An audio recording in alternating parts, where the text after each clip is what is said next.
नमस्कार। मैं डॉक्टर शिखा गुप्ता, दीवा urology clinic and IVF centre Jaipur से आज आप सब लोगों से एज़ोस्पर्मिया की ट्रीटमेंट के बारे में बात करूंगी।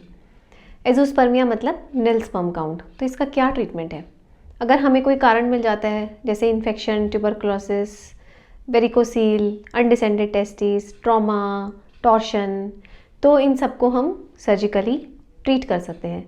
अगर मान लो कोई भी कारण नहीं मिलता कि कुछ भी रीज़न नहीं है, सब चीज़ें नॉर्मल है और फिर भी पेशेंट को एज़ोस्पर्मिया है, नील स्पर्म काउंट है, इवन हार्मोनल टेस्ट पेशेंट के सारे नॉर्मल हैं, in those cases generally patient के टेस्टिस भी नॉर्मल साइज़ के होते हैं। तो अगर ये सब चीज़ें नॉर्मल हैं तो पेशेंट को कैसे बच्चा हो सकता है? तो सबसे easy but not acceptable option होता है डोनर स्पर्म्स। डोनर स्पर्म्स मतलब पेशेंट के खुद के स्पर्म्स की बजाय किसी और के स्पर्म्स को लेकर उनकी वाइफ का IUI मतलब आर्टिफिशियल इंसेमिनेशन डोनर करना, AID बोलते हैं उसको, वैसा करना। तो बहुत सारे पेशेंट्स को तो ये एक्सेप्टेबल नहीं होता कि बच्चा उनका होने की बजाय किसी और बाहर के शुक्राणु से बच्चा होगा।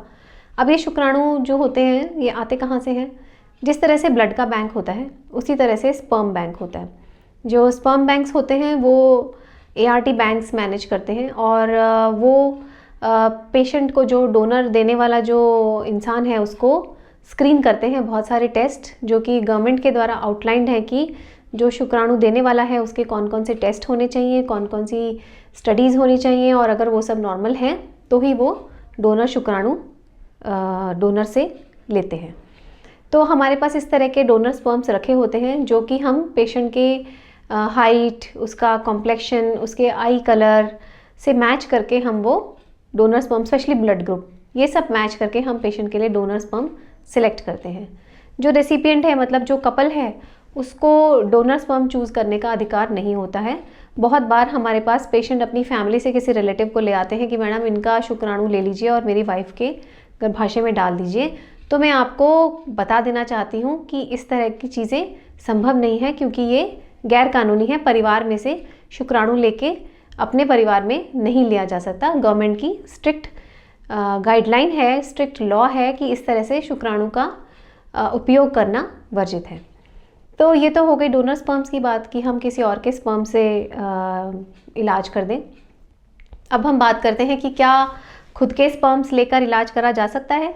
तो मैं आपको कहना चाहूँगी जी हाँ, खुद के स्पर्म से इलाज करा जा सकता है। कैसे करा जा सकता है? तो अगर आपने सुना हो आजकल माइक्रोटेसे होता है, मतलब माइक्रोस्कोप द्वारा टेस्टिस में से स्पर्म निकाल के वाइफ के एग को इंसेमिनेट करा जाता है और उससे बच्चा पैदा किया जा सकता है। दीवा IVF सेंटर पे ये कॉमनली डन प्रोसीजर है और आई वुड से हमारे जितने भी bilateral absence of vas deferens के पेशेंट्स हैं, मतलब जो ऑब्स्ट्रक्टिव एज़ोस्पर्मिया के पेशेंट्स हैं, वो सभी के सभी वो कंसीव हो गए हैं, उन सभी को प्रेगनेंसीज हो गई हैं। तो I take pride in that achievement कि हमने अभी तक bilateral absence of vas deferens के जितने भी पेशेंट्स हैं उनको टेस्ट ट्यूब बेबी द्वारा उनका जेनेटिक बच्चा दिया है। हाँ, एक इम्पॉर्टेंट बात ये होती है कि जब भी हम नील स्पर्म काउंट्स वाले पेशेंट्स को ट्रीट करते हैं तो हम उन्हें ये बात बता देते हैं कि जो अगर कोई हमें इन्फेक्शन या ट्रॉमा रिलेटेड कारण नील स्पर्म काउंट का नहीं मिलता है तो एज़ोस्पर्मिया AZF जीन होती है एक, जो मेल्स में पाई जाती है, और AZF जीन्स जो होती हैं वो 3 होती हैं, A, B एंड C। तो अगर फादर को एज़ोस्पर्मिया की जीन है और बच्चा टेस्ट ट्यूब बेबी द्वारा उनको हो जाता है, तो अगर वो मेल बच्चा है तो उसमें वो एज़ोस्पर्मिया जीन, AZF जीन जो होती है वो बच्चे में ट्रांसफ़र हो सकती है और बच्चे को भी सेम प्रॉब्लम हो सकती है। उसके बाद पेशेंट डिसाइड करते हैं कि हमें टेस्ट ट्यूब बेबी कराना है कि नहीं कराना है। अब मैं थोड़ा सा रोशनी डालना चाहूँगी माइक्रोटेसे के ऊपर। माइक्रोटेसे मतलब testicular sperm extraction under microscope. मतलब ऐसा होता है कि इतना जो स्पर्म होता है वो बहुत ही छोटा शुक्राणु होता है और हमें जब हम टेसा या टेसे करते हैं तो हमें मिलियंस में स्पर्म्स नहीं मिलते। नेचुरली तो इंसान के शरीर में, पुरुष के शरीर में मिलियंस में स्पर्म्स होते हैं।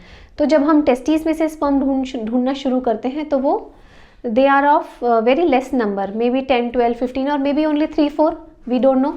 सो उस कंडीशन को ओवरकम करने के लिए माइक्रोस्कोप के अंडर देख के कि जो टिब्यूल्स डायलेटेड हैं, जो टिब्यूल्स बड़ी लग रही हैं, वहाँ से टिश्यू लेके और हम ये टेसे करते हैं। सक्सेस रेट टेसे की पेशेंट के रिपोर्ट्स और पेशेंट की टेस्टिस की कंडीशन पे डिपेंड करती है। ऑल्दो सबसे ज़्यादा तो ये है कि सबको लगता है कि इस तरह के ऑपरेशंस करने से मेल्स की का जो पुरुषत्व है वो ख़त्म हो जाएगा और उनको अब बाद में जाके इसका ऑर्गन का डैमेज हो जाएगा, तो उनको फ़ायदा होने की वजह से इस तकनीक से ज़्यादा नुकसान हो सकता है। तो मैं उनको क्लियर कर देना चाहती हूँ कि इस तरह का कोई डैमेज नहीं होता, क्योंकि ये प्रोसीजर बहुत ही बारीकी से और बहुत ही अच्छे तरीके से किया जाता है, माइक्रोस्कोप के अंडर किया जाता है। तो पेशेंट की रिकवरी बहुत ही फास्ट होती है और पेशेंट को कोई ऑर्गन डैमेज, पेशेंट के टेस्टिस को कोई भी नुकसान नहीं होता है। Thank you.